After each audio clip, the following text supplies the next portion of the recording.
What's up, everybody, and welcome to ESO Daily. I am your host, Mr. Craven. Alright, guys, so in today's video, I wanted to update the Dragon Knight Healer build.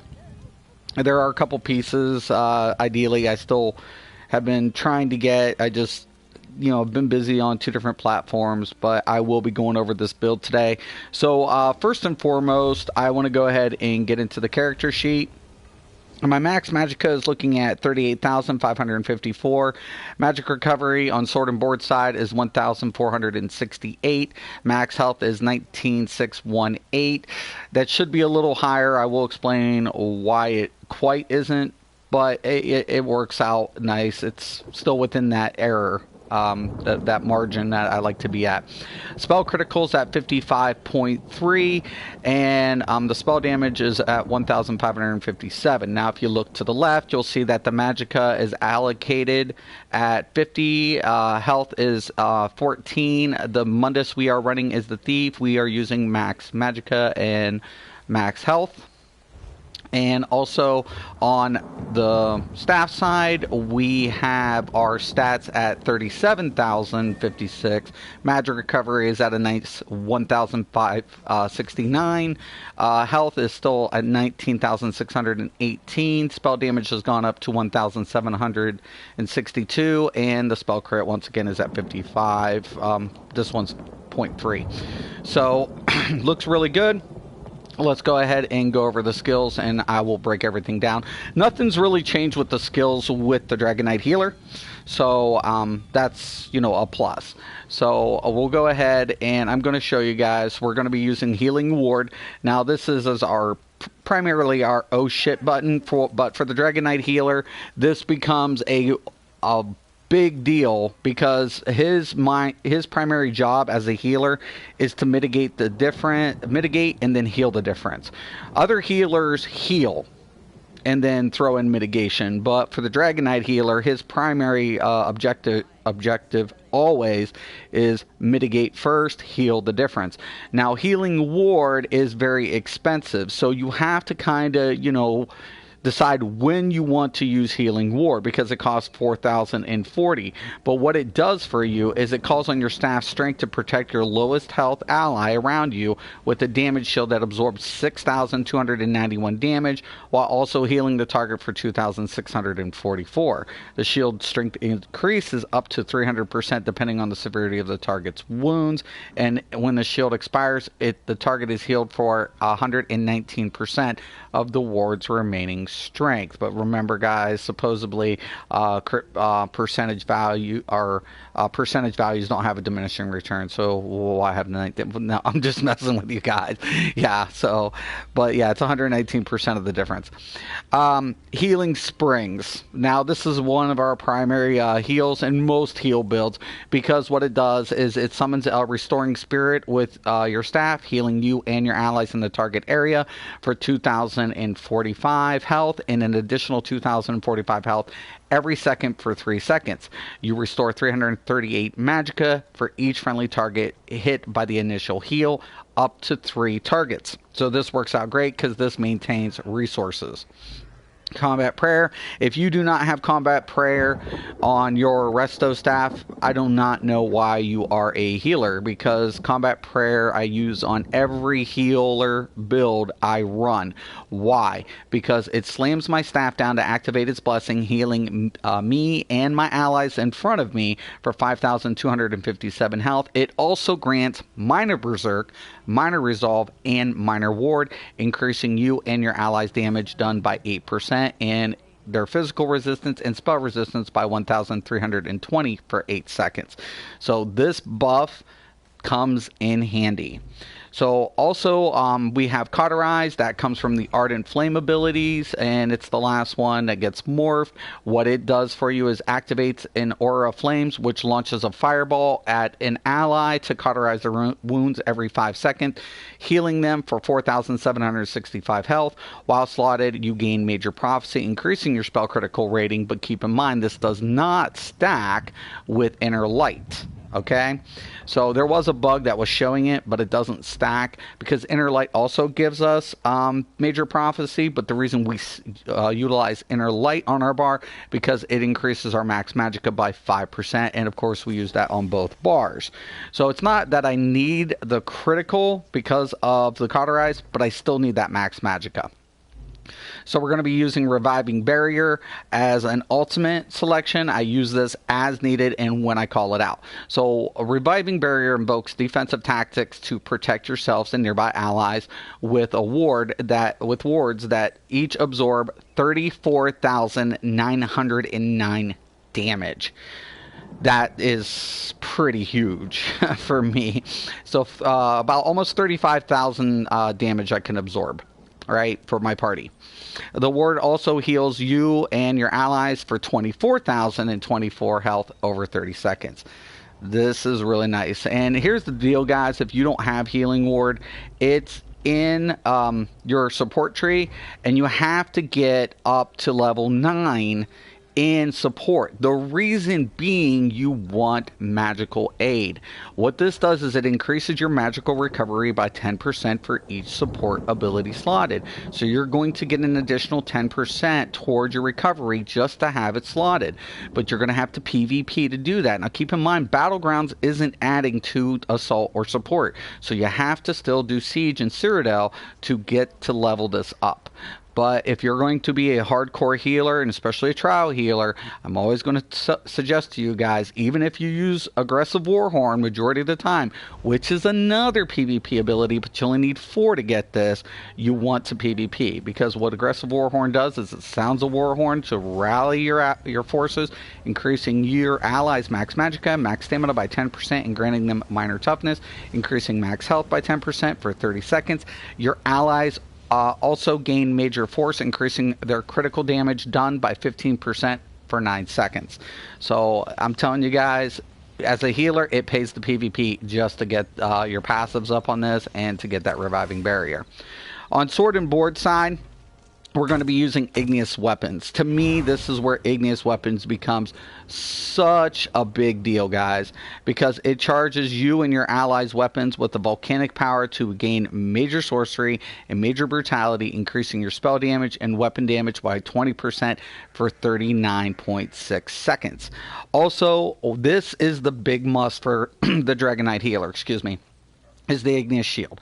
The Igneous Shield calls the earth to your defensives, creating a damage shield for you and your nearby allies that absorbs 3,703 damage. Your own shield absorbs an additional 100% damage. But you also gain major mending, increasing your healing done by 25% for 3 seconds. Now, a lot of things have changed for major mending since Morrowind, but for the DK, this is something that you need to keep up quite frequently because DKs heal less than any other class. This is true because they mitigate a lot of damage with this ability to heal the difference. But you have to be applying this not only for the damage shield, but to keep the major mending up because it's only a 3-second application. So throughout your rotation, you're always going to hit this and then rotate as needed. Also, we're going to have the Obsidian Shard. Now, this is a great interrupt, but it also, what it does is it deals damage for 1,499, stunning with the interrupt for unstunning for 3.6 seconds. It also heals me or a nearby ally for 7,138. This is the most potent heal that the DK has. But the problem of it is you don't want to keep spamming this as much as possible because that usually messes up your rotation. So what I usually do, because if I'm going to need it, I'm going to slam a healer with it, stun them, heal, and use it as necessary. Also, we have the Neurotic Orb. This is the utility, and I'm loving Neurotic Orb now more than ever. Yes, GCDs are applied. But keep in mind, guys, that prior to this, you were only getting Magicka return. But now with Morrowind, we're going to go ahead and we're going to shoot the ball. It deals 811 magic damage every second. And also, people can synergize with it. When they synergize with it, it's going to do an AoE effect for 5,818. And it restores 3,960 Magicka or stamina, whichever is the higher value. This is what is a must-have now for every healer rolls. I am so glad that Zoss implemented the stamina. The magicka was always nice to begin with for utilities, but the stamina difference and how they implemented this was genius.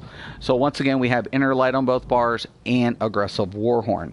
Now, this is another thing I want to go over is, of course, the gear. So I typically don't give out my trial builds, but this is my trial healer build. Now, I'm going to go over options, but you can run a lot of options, DK Healer. You can run Worm, you can run Lich, you can run Warlock, you can go, if you want those regens, if you want to apply a decrease to the party, if you want to go ahead with more damage reduction with Combat's Physician. Combat's Physician is a great set for the DK because it helps mitigate all that damage, right? And it works out very well. So I love it. Trinimac Valor, big deal because you're always going to be using Igneous Shield. So if you want to use Trinimac's Valor, that's a great set because when you shield with it and it procs, it gets a free heal. It's free. So it's a great set. So a lot of options for the DK healer, but this is my trial build. This is what I typically run in a trial. I use the Twilight's Remedy. The Twilight's Remedy to me is a great set across the board for all healers, but I love it on the DK because I'm going to be using Neurotic Orb on the sword and board side, because what this does for me, guys, is it's going to give me a 127 magicka recovery. I'm needing that recovery. I'm going to gain minor ages at all times, reducing my damage taken from dungeons and trial monsters by 5%. As a healer, I don't want to die. If I die, people die. That's not good. This is a great complement. It gives me the 127 spell damage, which increases my healing capability. And this is where it comes in to use the Neurotic Orb. When an ally activates your synergy, they heal themselves for 21,956. That's almost 22,000 health over 10 seconds. And they also gain minor force, which is also increasing their critical damage done by 10%. This can occur once every 10 seconds per ally. This is a great set for any healer, but I really like it on the DK because I'm going to be using the Neurotic Orb synergy. This is why I'm always telling people, even for a DPS, if you're going to run trial sets and it has a proc effect, it pays to have a synergy slotted. And for the healers, no doubt, right here, I love Twilight's Remedy. Once again, I never come out with usually trial builds or anything, and the reason being because there's always going to be some drama. Like, you took this person's build, you took that person's build, and like, I don't really watch a lot of YouTube unless somebody says, hey, go check out this person's numbers or something. I'm usually left in utter disappointment, but it's a great set regardless. It is a healer set. So, and of course I have the staff, and this isn't decisive. Ideally I want this empowered, but the decisive is nice because it helps generate ultima faster. But ideally I'm trying to still get this one empowered. I also have the, oops, sorry, that's not supposed to be on there. I was doing something earlier. I have the powered mace of Twilight's Remedy. Ideally, I was thinking about the sword, but the powered is the only thing I want because it increases the healing done by 3%. Now, I also have the crushers on here because I'll go ahead sometimes and smack them up, reducing that resistance. But powered, for me, is usually good. Sometimes, if you want to go with the infused with regen costs, that helps out. So, like infused, powered are really good traits for healers. So I always tell people, if you want to go with any traits as healers, infused and powered is just the way to go. Also, I have the infused shield of Twilight's Remedy. Now, you'll never be able to go resto destro with anything in this build. The reason being because the only time Twilight's Remedy is applied is on the sword and board, so you have to have the both to get the fifth trait proc effect. So usually on my Templar I'll run Resto Destro with the Ellie Drain, but on any other healer, on my Nightblade and on my DK, I will never ever run a Resto Destro, even if they beg me to do it. The reason being because I'm running a utility with Sentinel, and I'm going to get a better effect overall with the crit damage increase from the Twilight's Embrace. So It's just the way it is, guys. I'm like, if one person has it, you don't need another. You don't want two Templars. They kind of step on each other's toes more now than ever. So I'm always telling people this is why I'm always picked up by certain players as a DK. I mitigate a lot of damage, I heal, and I'm throwing out other utilities with my proc effects. So this is why my DK gets requested specifically in certain scenarios. Also, I'm going to be running the Sentinel set. Now, this is the one thing negative about the Sentinel is you're going to lose Max Magicka. The DK already suffers from a lack of Max Magicka, but you're going to get the difference of a slight 2% healing done. That's even less than Max Magicka. So it's one negative aspect about Sentinel. But I'm still going to be using the Sentinel regardless.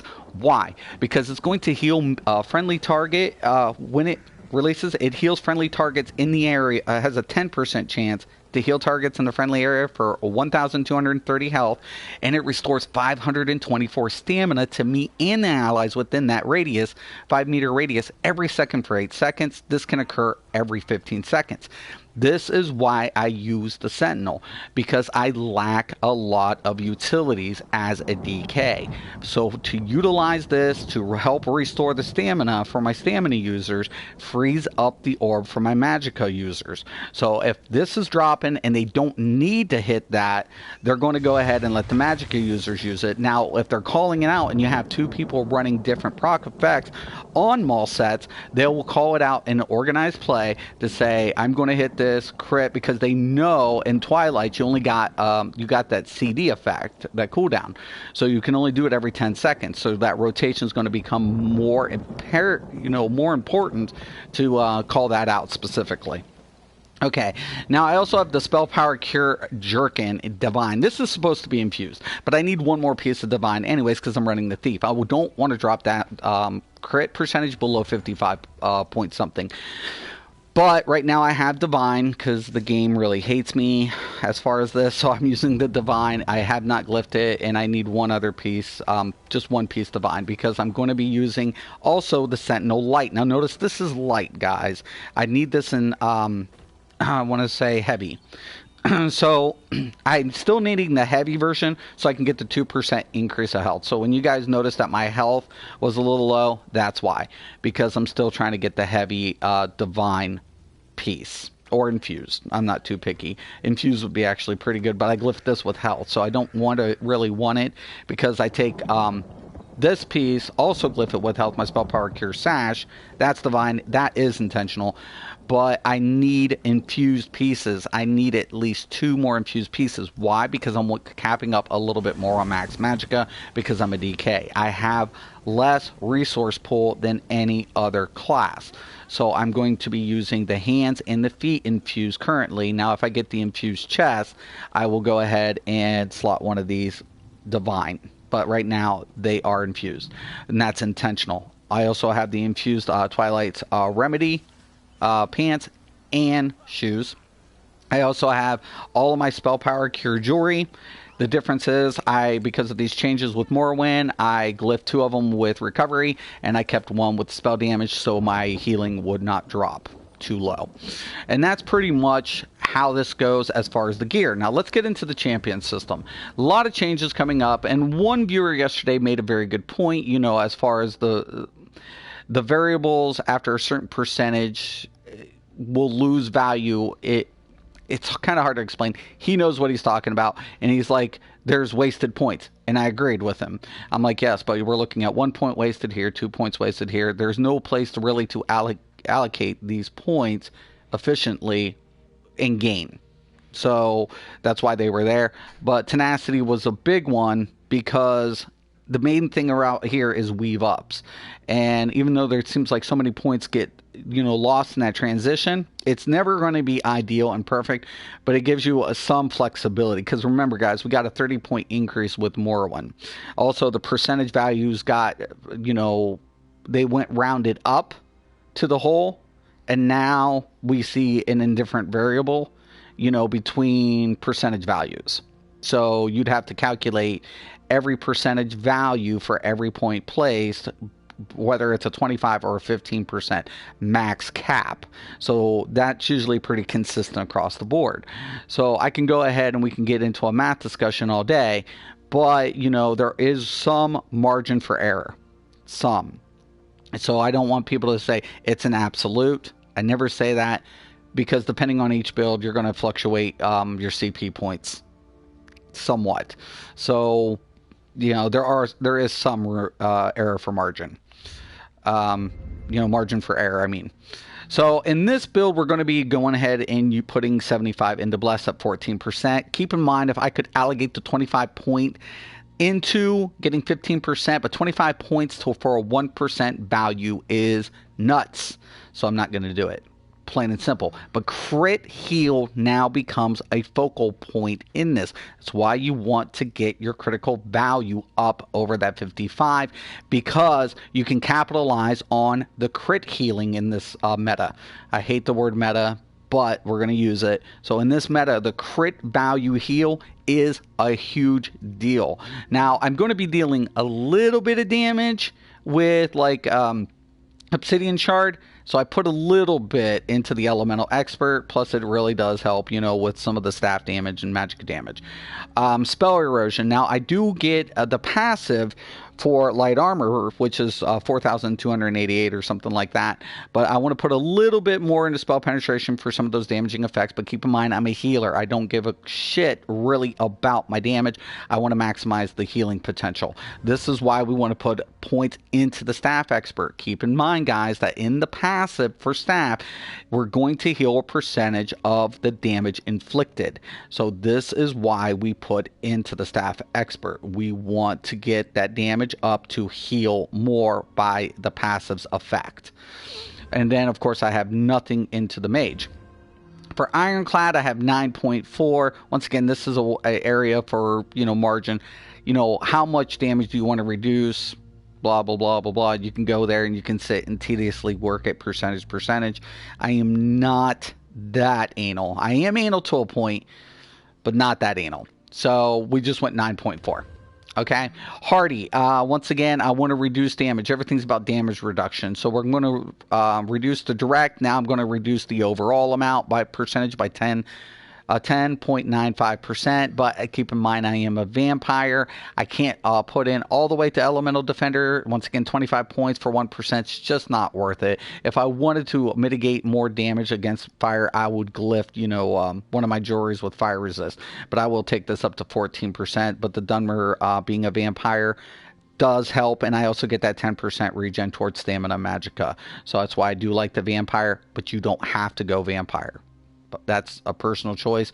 But if you are going to go vampire with any other race other than Dunmer, I would tell you to take one of those jewelry glyphs and glyph it with fire resist every day, all day. Okay, and of course, this is the big one for the DK, is Bastion. We are going to be using Igneous Shield, Healing Ward, and Reviving Barrier throughout our rotation. So Bastion becomes huge for DK. Just on the sheer principle of Igneous Shield alone, we go 22.25. You can adjust that as needed, as to preference. I like up between the 21 to 23. The whole value number is the 22.25. We're going to have the rounded effect. So regardless, we're kind of sitting really nice with that. So I like it there. Warlord, we're going 12.43. I do not want to get hemmed up. I definitely want to break as fast as possible if I'm ever CC'd in mechanic. So we're going with the cost reduction at 12.43. Once again, Arcanist, 14%. Makes no fucking sense to pay 25 points for 1%. I'm never going to do it. So, because the differences I'm going to make is tenacity. We just discussed, you know, the points loss. And that is relative. I'm not going to say it isn't. But like I said, there is some, you know, margin for errors. But so I'm going to go take this up to 13.32, and healthy we're looking at 9.45. The reason being, I am a vampire. I'm going to be losing health recovery from those negative effects because I'm always going to stay around stage 4. So I want to go ahead and reduce that. But keep in mind, I'm a healer. I'll be healing myself, but I'm going to reduce the negative effect as much as I can. Nothing into the shadow. And that's pretty much how we go over the champion systems in this build. Now, I'm going to go ahead. Of course, we know I'm picking up the dailies, and I'm really happy to come back on the PS4 to get these updates, to get a lot of things. Now, I have been playing PC quite frequently, and I'm looking at 400 CP at the moment, and I have 3 max characters, and I'm looking almost at 4. I'm working on my 4th, and then I have a 5th on back. So I've been putting in work, and it has been work on the PC. I'm playing catch up against on my PS4. Remember, guys, I have a little over a year now over here. Imperial City Prison. I'm liking this. I'm liking it. I doubt I queue at random, but Wayrest might be 1 or 2. I don't know. Yeah, that's 2. Oh, no. Blessed Crucible. I'm actually cool with all these. Okay. Alright, so, I'm not going to go random. I don't need XP in this platform. This platform, I'm max. I'm well over max, actually. So, and plugging ICP, just not going to happen. I like, whatever. So we're looking at Wayrest 1 and Blessed Crucible. I think it's Wayrest 1. Let me make sure. Don't want to queue something I'm not going to get keys for. Yeah. So we're good there. So we're going to go specifics. I'm going to go down to Blessed Crucible. We're going to go up to Wayrest 1. They're pretty easy. They're pretty cake. I'm going to switch my role. Alright. Reapply my food. Don't want that dropping off.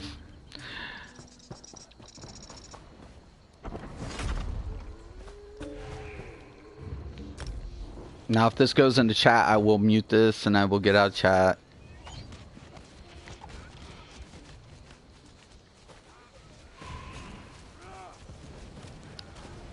It feels good. The additional bank space that they implemented feels so good because, like, I have 11 characters now on this platform, and all of them had like full bag space, and my bank was full, and everybody's like, "Why do you have so much gear?" And I'm like, "Well, I build a lot.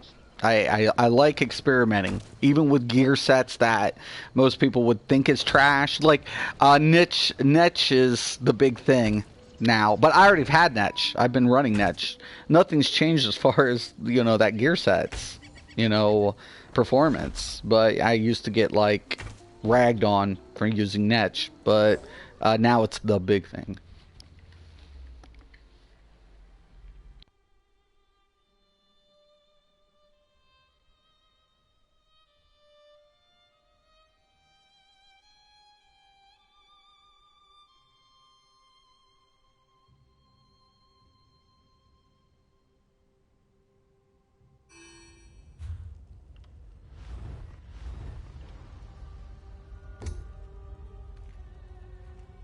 Okay, we all know I do not need to be in there. It's not gonna happen. Alright, why am I only being shown 3? Okay, it's whatever. Oh, speaking of, guys, okay, so I'm gonna go ahead, I'm gonna go to combat, and I'm going to put on my self buffs. Really nice here, nice stuff here. So, self buffs on. I want to be able to see what I'm doing with myself and throughout my rotation. A couple of the buffs I feel like was not a necessity, but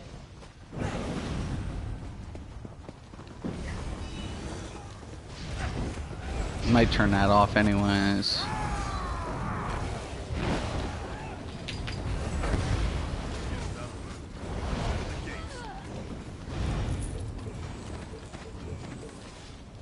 Yeah, I think I will turn off the self buff, see if it'll. I'm loving the indicators. It was one of the things on my list.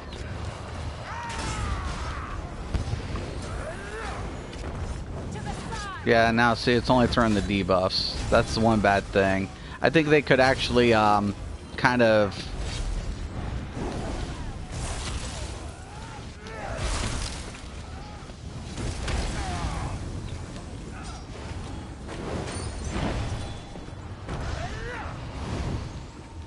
Why am I? Yeah, we'll put it back on.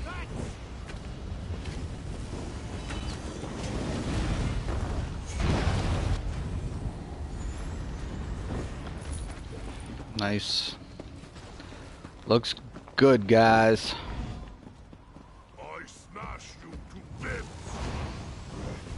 Wait for that tank to turn him. Popping the war horn, using the synergy.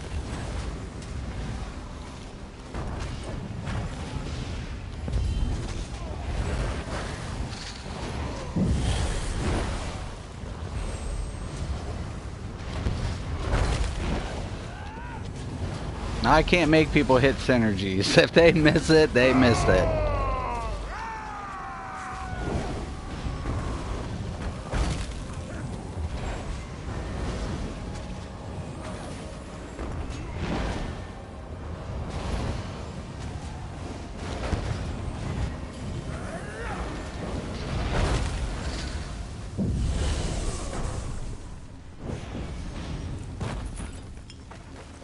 Nice. Divines. I think I have it already on that piece. I don't know.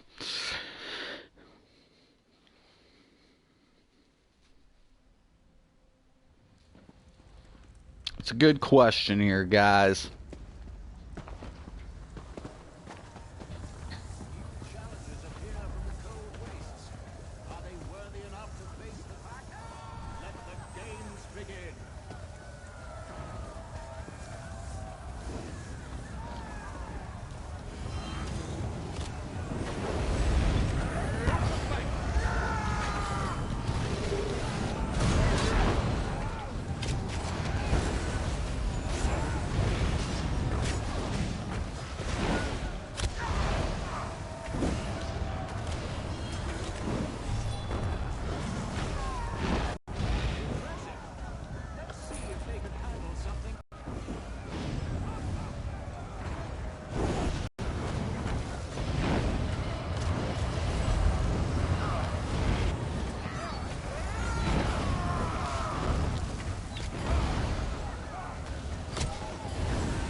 I did make my Warden healer.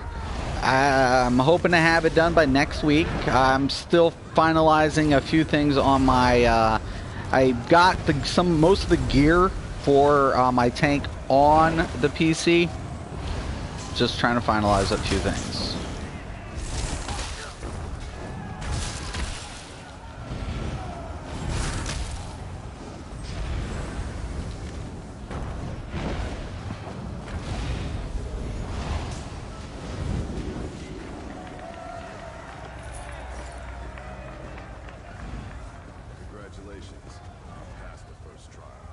Now this is a really good dungeon actually for this, because vampire has a lot of flame damage towards the end and things, so it definitely helps out that, you know. Now there's certain mechanics you're going to avoid. Now, like I said, if you don't feel comfortable with that much, you want more flame resistance, by all means, if you're going to go vampire, go with the fire resistance on the jewelry. I'm always going to tell people that.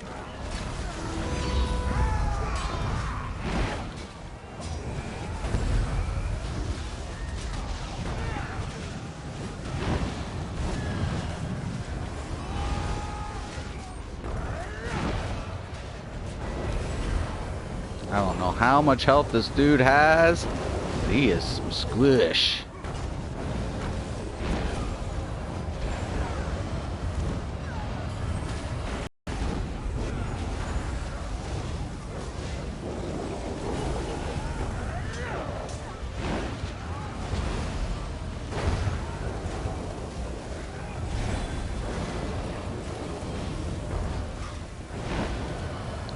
Did he DC or something? He's just there.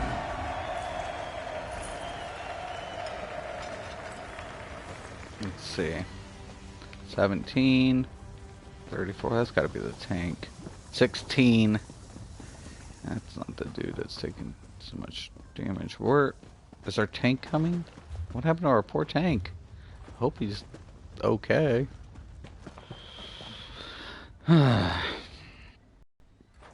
As long as you can hold aggro in the end. This is one of those dungeons that I laugh when you get somebody who's not a tank who queues it. Because this is where you really do need tanks, man. That last boss comes in. If she smacks the hell out of you, you're pretty screwed. This person's like, I just want to get through this.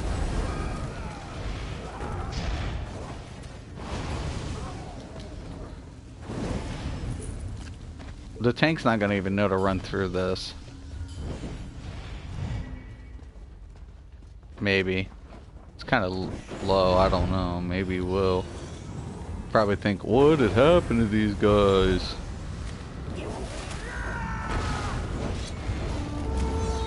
This is where we should be having the tank.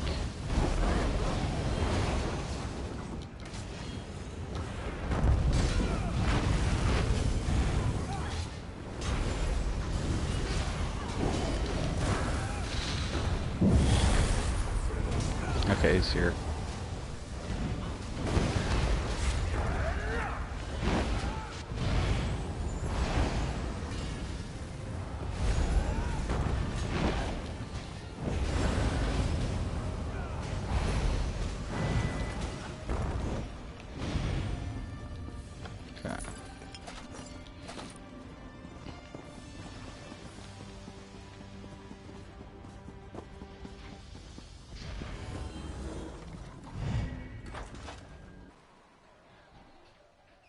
Now, I used Seducers there for a long time versus Twilights, and most content, and it worked out really nice.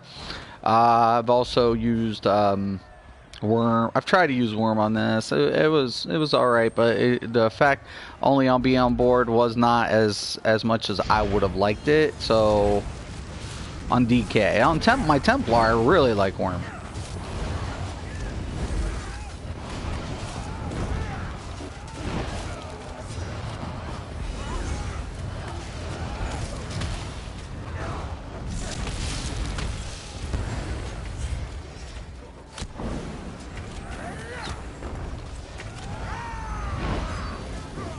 Now, if you guys notice, I only throw Igneous Shield out so often. I use it more in Trials, because a lot of players will just give up their builder necessarily and just be like, okay, you know, and have me run it up all the time.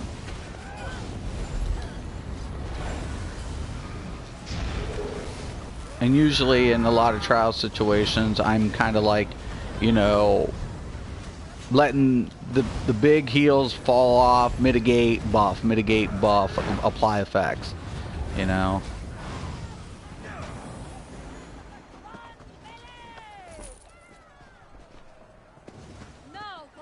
Calling out in trials definitely helps, like who's laying what effects, what's going on, you know, communication between healers works out so nice when you can get that going down. Debuffs, everything firing. I've never done, I have yet to do trials on PC. I still need to. I'm looking forward to it. I mean, I could do normal, whatever, but I'm wanting to see what some of these pugs are capable of that are doing some hard modes. There are some. So, okay, right here.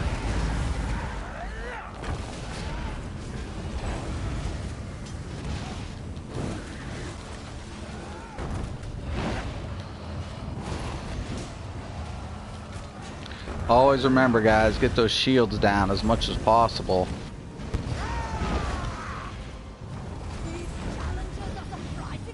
Nice.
Impossible! How did you win? Looks good. From the volcanic island of Laudenbell, a creature of fury, knows no mercy. Vicious, the cruel, the troll king. Now I'm using junk pots at the moment. Usually on trials I use the crafted so I can get the regen rate on the pot a little longer. Comes in handy.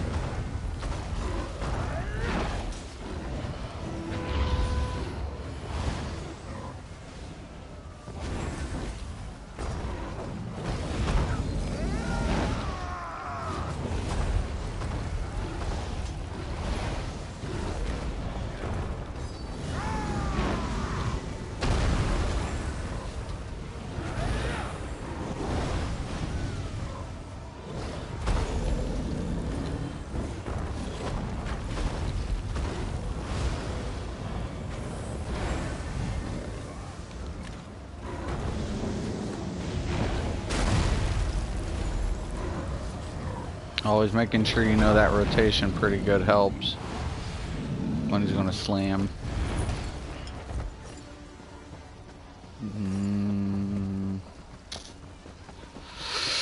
I don't know.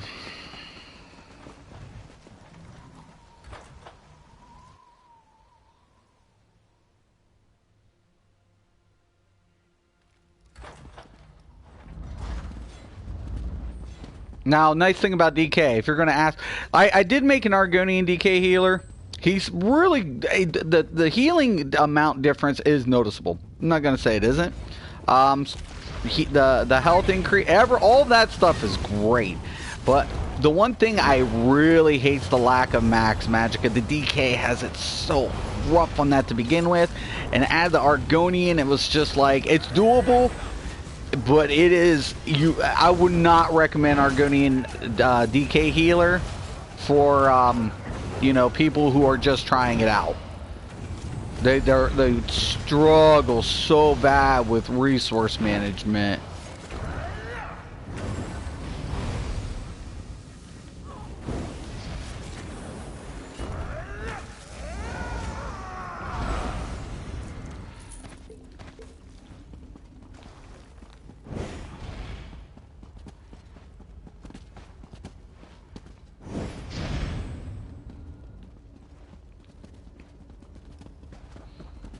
Now, if I wanted to, I could put another regen on my jewelry besides spell power, and that's possible for sure.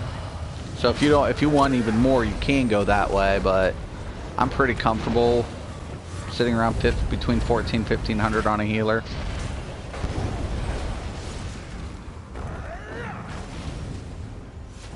I'm not even going to waste the Warhorn on this boss.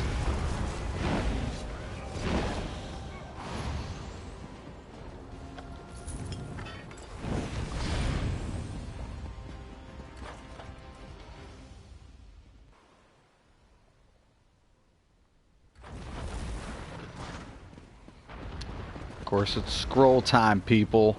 Want that extra key. Better believe it. Just give it to me.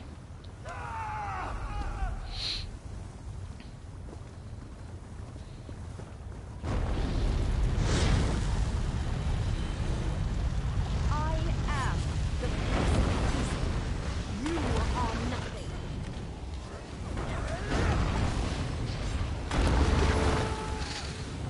Now, depending on what happens here, I might start dropping the Warhorn and go with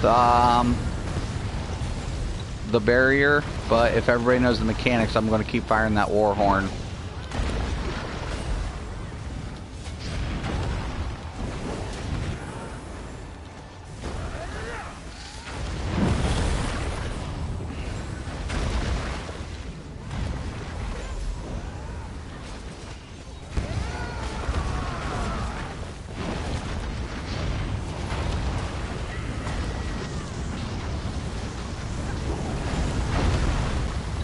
Up. Got caught right in it. I thought I had the clear. That's my fault. Actually, that's not too bad. It kills you anyways, but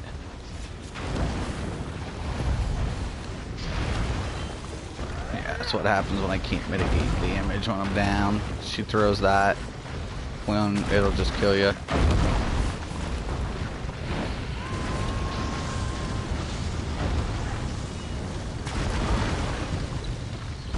Tank is down. Must have ran. Okay, he's got him. Tank goes down.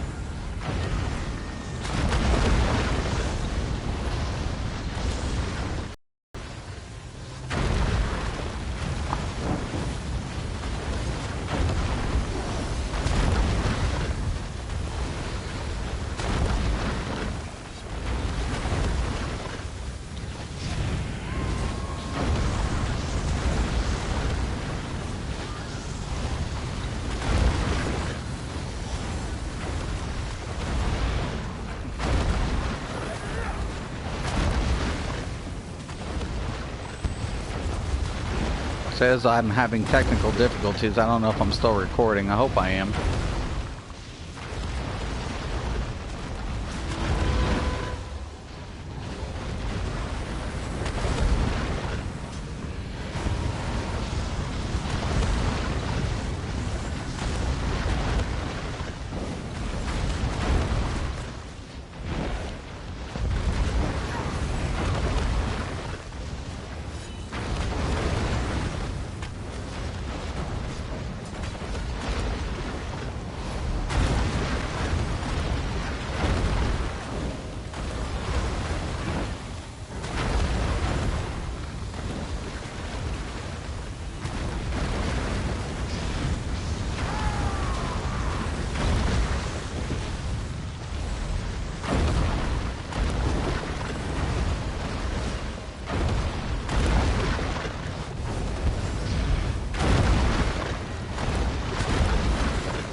Alright, there it is, guys.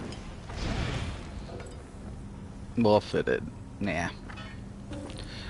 Alright, if you have any questions or comments, please post below. Once again, I really love the DK healer. The DK healer is still one of my favorite heal builds.